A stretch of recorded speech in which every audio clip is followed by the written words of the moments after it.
welcome back to our channel, dear friends and fellow General Hospital devotees. We have so much to discuss regarding our beloved characters, so let us settle in and explore the incredible twists that have kept us captivated for decades. There is a particular image that has been burned into my mind recently, and I am sure many of you felt the exact same chill run down your spine when you witnessed it. We see young Rocco sprinting with absolute unadulterated panic toward a quaint, rustic little wooden cabin.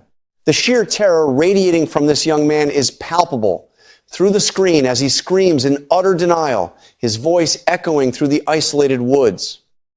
When he bursts through those heavy wooden doors, our absolute worst fears are realized as we see Britt lying completely motionless on the floor.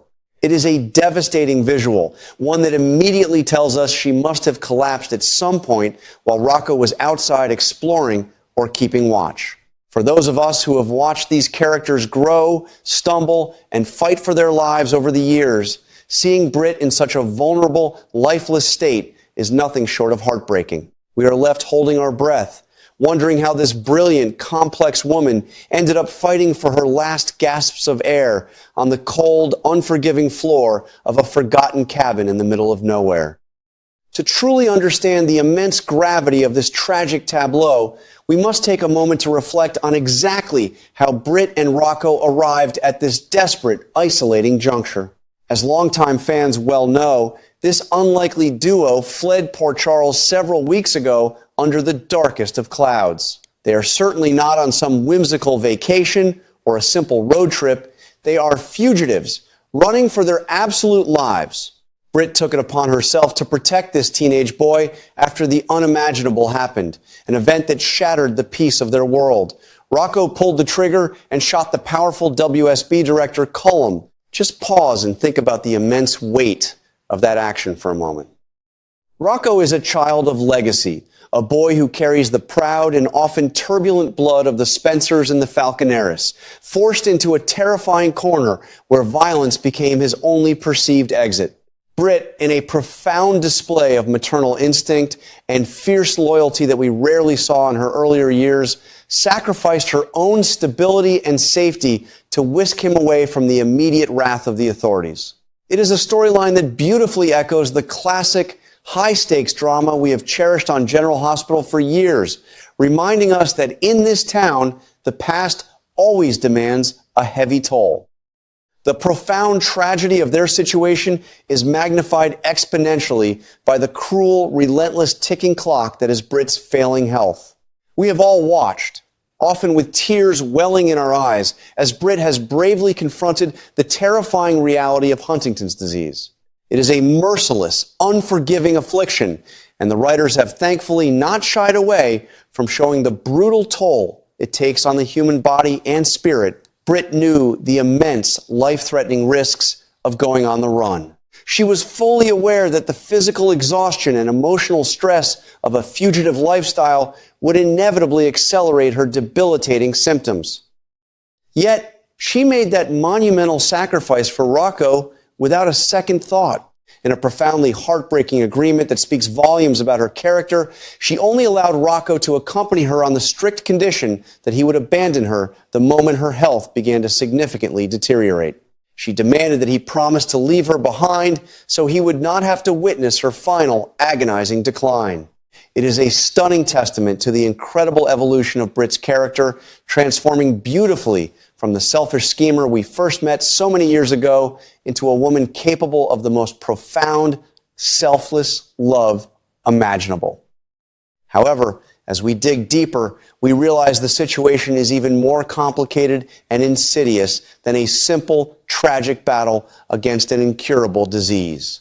Britt's survival has been entirely dependent on an experimental serum, a fragile, scientific lifeline dangled cruelly in front of her by the very men who represent her greatest threat. Ross Cullum and the notoriously dangerous Jen Sidwell control this life-saving medication, and they are certainly not men known for their charity or compassion. They have essentially held Britt's life hostage, agreeing to provide her with the necessary injections only if she complies with their deeply sinister, manipulative demands.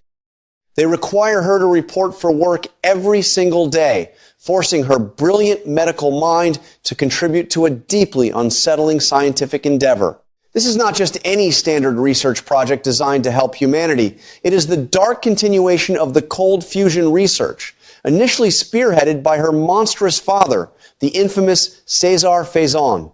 The psychological torment of this arrangement is absolutely staggering to consider for anyone who understands Britt's history. Britt has spent her entire adult life desperately trying to step out of the suffocating, toxic shadow cast by César.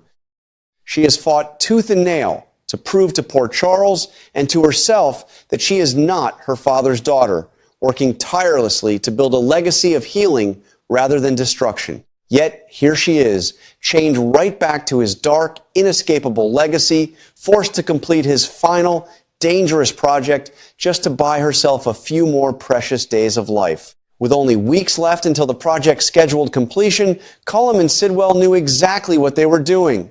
They knew that manipulating her access to the Huntington's treatment was the only surefire, guaranteed way to ensure her absolute cooperation.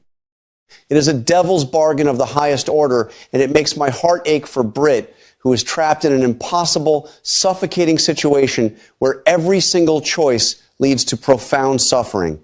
Now that Britt has bravely fled with Rocco, she has effectively and intentionally severed her access to that life-sustaining serum. She knew the exact moment she stepped away from that laboratory and chose to protect Rocco over her own continued existence, she was signing her own death warrant. Without the medication coursing through her veins, her body is slowly but surely shutting down, entirely defenseless against the ravages of the disease.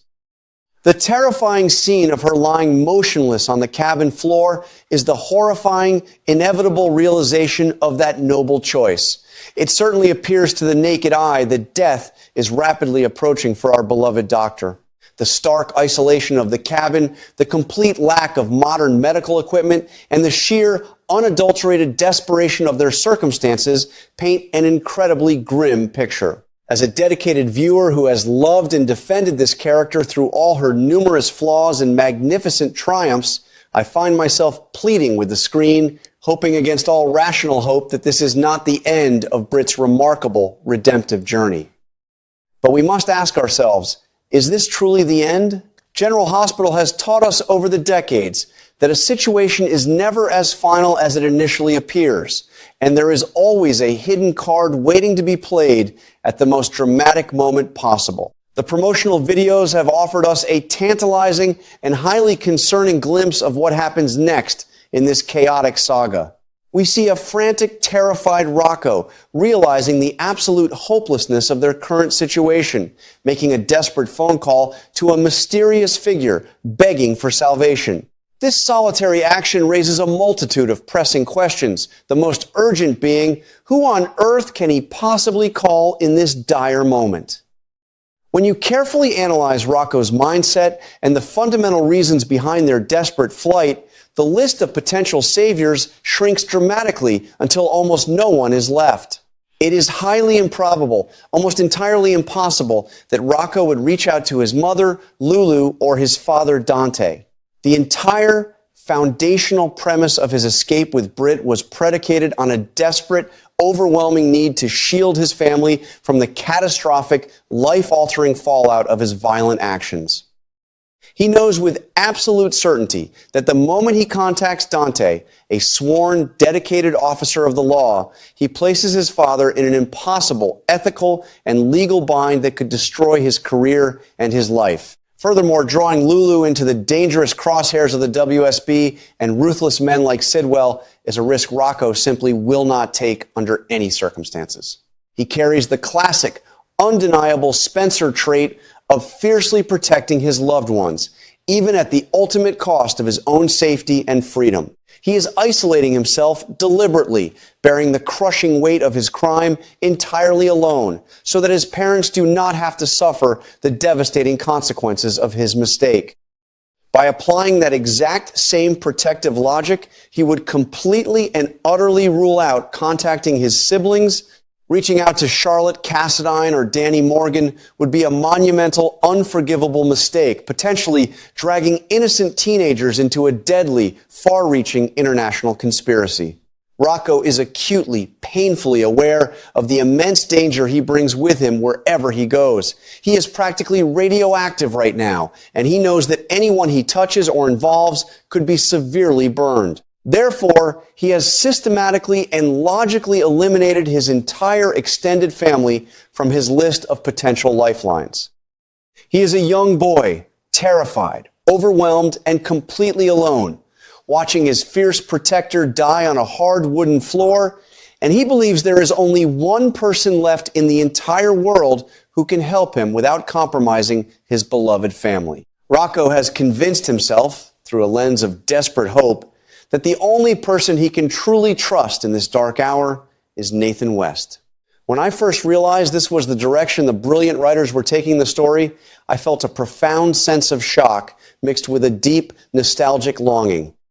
For Rocco to reach out to the man he believes is Nathan speaks volumes about the enduring, positive impact Nathan had on the people of Port Charles, even years after his tragic departure. However, there is a massive, incredibly dangerous twist to this hopeful scenario. Rocco is completely, tragically unaware that the man he is contacting is not the beloved, honorable detective, Nathan West. The man on the other end of the line, the man whose face brings so much comfort, is actually Cassius, Nathan's secret, mysterious twin brother. The introduction of Cassius into this already volatile, explosive mix is a masterstroke of dramatic tension that only a show like General Hospital can pull off. We recently learned through a stunning revelation that it was Cassius who miraculously intervened on the chaotic night Rocco shot Cullum. Cassius was the phantom savior who secretly, efficiently smuggled the panicked teenager back to his mother's house before the authorities could swarm the bloody scene. Rocco, deeply traumatized by his actions and desperate for a reliable father figure, has latched onto the familiar, comforting face of Nathan, completely ignorant of the complex and potentially sinister reality of Cassius's true identity. Because Nathan was Britt's beloved, cherished brother, Rocco logically assumes that this man will move heaven and earth to save her life.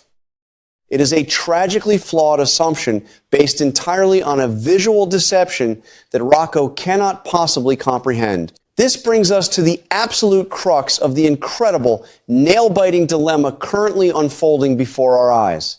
We are forced to question Cassius's true motives and what his next pivotal move will be. Will Cassius honor the noble face he wears and the heroic memory of the brother he never truly knew?